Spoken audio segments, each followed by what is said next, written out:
So GM is going through another round of layoffs, right? I think this is their second one in like 3 months. I think their first one was back in like August, where I think they laid off about around 1,000 employees. Well, now they're laying off another 1,000 today. And I mean, we could attribute this to a lot of reasons, right? I mean, first off, the economy. We all know the economy is not doing great. People are trying to spend less money on the things that they need. And we all know that, even though the media will tell you that the economy is doing great and everything is good, like, you know, people are making more money, we all know a lot of people are struggling just to afford basic living, right? So, of course, obviously, it would affect things like buying cars. We already know how expensive cars are already. So when you hear so much about how well the economy is doing, I think if you ask people on the floor, they would tell you that it is not easy trying to afford everyday living here in today's economy. Another thing is weak EV demands, right? Electric vehicles. And I know that, you know, we've invested a lot of money when it comes to these electric vehicles, but I don't think our country is ready for that right now, right? It's like the demand for it is not there, especially like compared to like other, you know, countries like China. But we're not there yet, and it's very expensive to make these electric vehicles. And I know they invested so much into it, but we're just not there when it comes for the demand, right? There's a lot of expensive parts, and just to purchase it costs a lot of money. And in today's economy, it's not that easy to do that. So that's another thing. And a third thing is, you know, it's the end of the year. You know, a lot of companies like to, you know, reorganize, and they like to, you know, cut costs, you know, during the end of the year. Also, we have, you know, obviously with Trump winning, we have a new administration that's coming in. So I'm sure a lot of companies want to realign and get things organized for the new year. So that could be another thing. But I think one thing that a lot of people aren't talking about that could be, you know, affecting, you know, of course, these layoffs is that UAW strike that, you know, that ended last year. Okay. Now, you know, when it comes to these unions, you know how they fight hard for these, you know, for their pay increases, and I get it. You want to make money. The economy is struggling, inflation, so you want to get more money. However, there are consequences to these things. Okay, when you ask for the pay increase that they're doing, there are going to be some repercussions, and they're going to lay people off. And this is the same thing with the whole fight for minimum wage, right? You know, you see places like California and other places where they want to increase the minimum wage, and what tends to happen? They're laying people off, right? They're shutting businesses down. They're bringing technology, AI to replace people. And that's usually the consequence when you're increasing the cost of a business. And GM is going through that right now. So there are so many factors that could be, you know, for the reason why these layoffs are happening. But I mean, it's not just one thing, right? All these things are factors when it comes to this. So we're going to watch this quick little video on Yahoo Finance that's going to talk a little bit about what's going on. Some breaking news that we have out. General Motors laying off 1,000 employees as it looks to cut additional costs.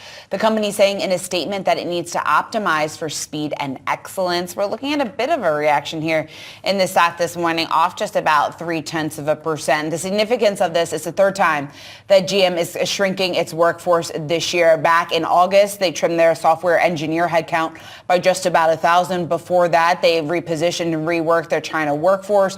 That, of course, included layoffs there amid the ongoing losses that the company is suffering within that market. So a number of strategic moves here from GM, not necessarily anything new. We heard from GM CEO Mary Barra on Yahoo Finance a few months ago talking about the priorities here of GM and how exactly she sees GM becoming a dominant player, remaining a dominant player within the auto space, talking about the fact that they do need to cut costs.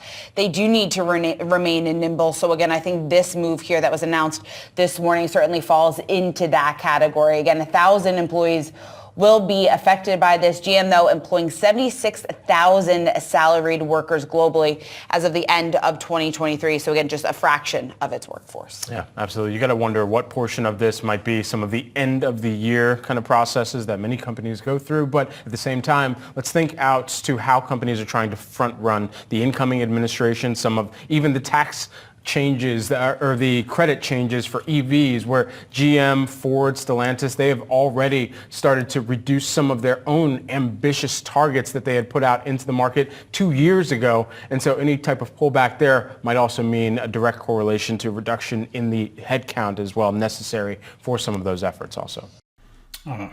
Yeah, and that's a good point, especially when it comes, especially when you talk about the new administration, right? Because Trump, he talks about it all the time, right? He says, although I mean, his in partnership with Elon Musk with the electric vehicles, but what with Trump is he's all about that drill, baby, drill, right? He calls it liquid gold, and he's all about that gas. So he's going to invest more into that, making sure companies are making their products here in the United States. So I'm sure companies like GM are making sure that they're going to make sure that they put themselves in the position that's going to hopefully allow them to succeed when it comes to developing vehicles here in the United States or trying to get those tax breaks. So these are things that obviously companies are positioning themselves to make sure that they benefit from the new administration, because like I said, Trump, he's all about that gas and he's going to push that, and as companies it makes sense to make sure that you put yourself in a position to succeed in that on that. So now I'm gonna read this quick little article where it says GM cuts another 1,000 jobs as EV push continues.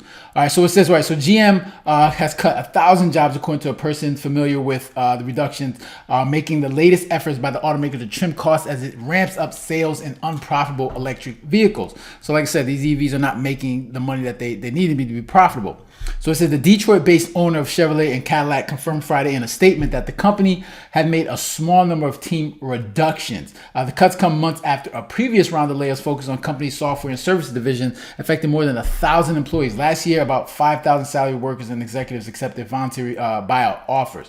Globally, automakers have been cutting jobs as part of a broader effort to shed costs. Volkswagen, GM, Ford Motor, and other car companies are under pressure from an uncertain economic and trade outlook, competition from China, and the need to invest billions of dollars on a transition to electric cars. So you see that like China's like kicking our butt when it comes to making these vehicles, because I'm sure they're making it at a more affordable cost. So obviously you want to make sure that you're competing against that, because if China's out here making their cars more affordable, then why would you need to buy from the US? So that's something obviously that the new administration is going to make sure they're going to tackle. So we'll see how that goes. So it says Volkswagen, BMW, and Ford each posted a drop in third quarter profits, pointing to factors such as weakness in China and higher warranty costs. Each cited the need to cut expenses, and the union representing Volkswagen said the German auto giant intends to close 3 factories and lay off tens of thousands of workers.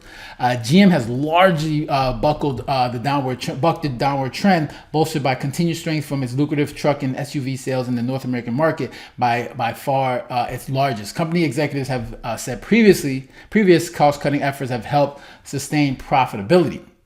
All right, says the American automaker has largely stuck with the rollout of new battery-powered models, even as some of other U.S. manufacturers have delayed or scrapped certain plans. Sales of the company's EVs are ramping up, the company said, with third quarter results last month, but those vehicles are still expected to lose money in 2025.